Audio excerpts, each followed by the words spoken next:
Joining us now to break down the latest developments in the 2020 race is Brad Polumbo, the Deputy Opinion Contributors Editor for the Washington Examiner. So, Brad, we've had several developments, actually, since the last time we talked, including one possible new candidate in the 2020 race. But I want to start with Joe Biden, and then we can work our way to Justin Amash. Regarding the latest allegations against Joe Biden, do you think that this is an issue that will even affect his campaign? Look, I think the accusations against Joe Biden are disastrous. Now that we have the woman who accused him, Tara Reade, we know for a fact she was a Senate staffer in Biden's office. And now that she has a former neighbor confirming that she was told about the accusations in the 1990s, that is some serious corroboration, unless she made up some accusation 30 years in advance. That's some serious corroboration, so it creates some serious headaches for the Democrats. I really think that to date, it has been a disgrace, the way that Democrats have embraced a double standard, right? When it was Brett Kavanaugh who stood accused, a Republican nominated to the Supreme Court, they were believe women, just assume guilt. That was their standard. And now they've gone complete 180. You have people like Nancy Pelosi endorsing Biden even after these accusations have been corroborated. I think this is going to blow up in the Democrats' face in a general election if they don't end up having to replace Biden altogether.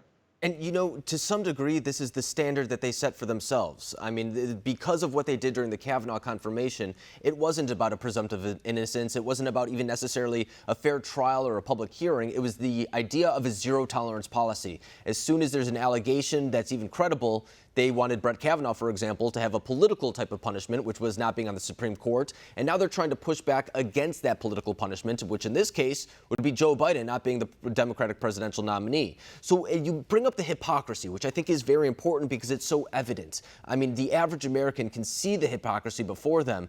Do you think that will have an effect on the way that people view Joe Biden and the media, I guess I should say as well?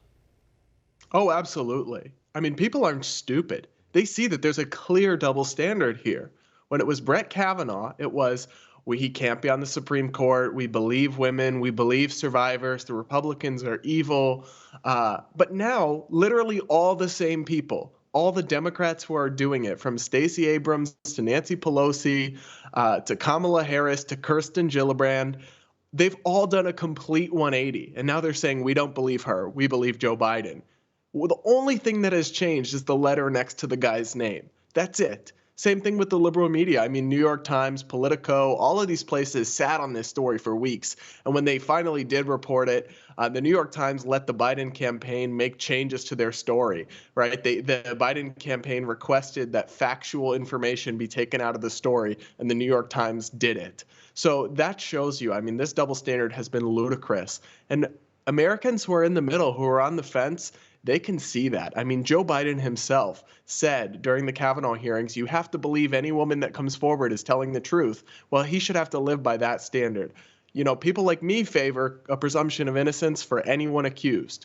If he doesn't favor that, though, he should have to play by his own rules. And I think that voters are going to make him, frankly. At some point, this hypocrisy just becomes so gross and so blatant that it will collapse in on itself. I think you're right, and I think you're especially right to say that the American people are smarter than a lot of politicians and media give the credit for. They may not pay attention to the nuances that we do the same way being in the industry, but they're smart, they see through these things, and I think that's something important to be said. But I also want to talk about Justin Amash. He's forming an exploratory committee to possibly launch a presidential bid. I know that you're a self-described libertarian. You write about the issue very often. In fact, I advise all of our viewers to check out some of your writing on these subjects. What do you make of Justin Amash entering the race?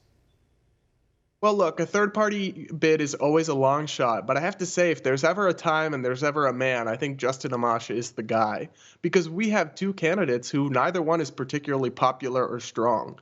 Biden looks like he belongs in a nursing home, not the Oval Office. He can't get through a television interview, even with notes, without stumbling all over himself and speaking incoherently.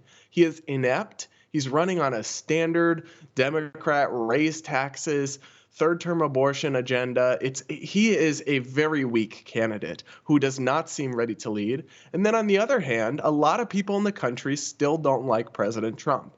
And they're not reassured by the way he's handled the coronavirus crisis, which includes some major gaffes and errors. I mean, I was reading a story today. that it was reported at the start of President Trump's presidency that his advisors had to sprinkle his name into national security reports or he wouldn't read them if he wasn't mentioned. So I think there's an opening here for somebody to run to the right of Trump and run on character, competence, and fiscal conservatism, right? We're about to run a $3.8 trillion deficit this year. At a certain point, the American people have to look at that and say enough is enough. This isn't sustainable. And we reject both party establishments who are just flushing our future down the drain. Yeah, and I think it's kind of hard to necessarily get a grasp on exactly where people would stand on Justin Amash, because you hear people on the left saying that he'll take votes away from Biden, and then you hear people on the right saying that he'll take votes away from President Trump. So I think maybe I just want to see some more information to see necessarily where he will play in this race if he does decide to launch a presidential bid. As of right now, it's just an exploratory committee, but things are moving fast already in 2020. Brad Polumbo, always a pleasure having you on. Thanks for joining us.